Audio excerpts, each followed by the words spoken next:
everyone! It's my birthday!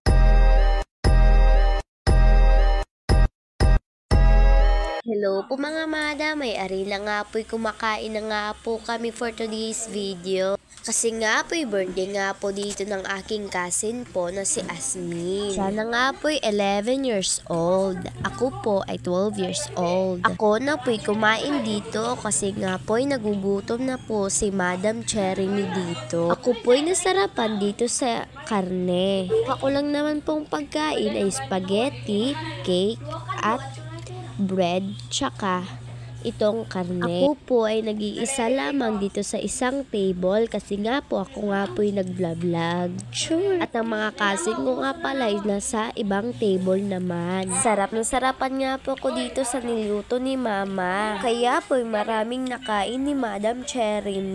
Naubos na nga po itong chicken kaya sinunod ko naman po itong spaghetti. Si Mama rin nga pala itong nagluto ng spaghetti. Kaya masarap. Sure. Ako po ay nauhaw dito sa park kaya nga po ako muna'y kumuha ng coke.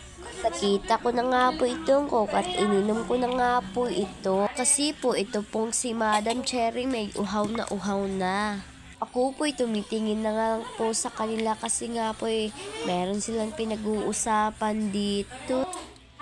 Kaya nakikichismis na lang po si Madam Cherry dito. Kasi nga po wala akong kausap dito na part. Kaya ari nga po nakichismis na lang po ako. Nakita ko nga po hindi pa nauubos itong pagkain na spaghetti na to. Kaya kinain ko ito lahat mga madam for today's video. Hindi na nga po ako gumamit ng tinidor dito at ginamit ko lang naman po itong kutsara. Binigyan na nga po ako dito ng kanin ni Mama for today's video kasi nga po mahilig nga po ako dito sa karne. Kaya tingin ulit si Madam Cherry kung ano ulit yung pinag-uusapan nila.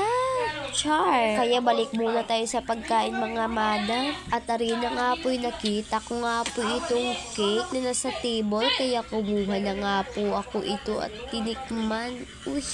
Ang sarap. Nauhaw po ulit dito si Madam Cherry kaya uminom muna tayo ng coke.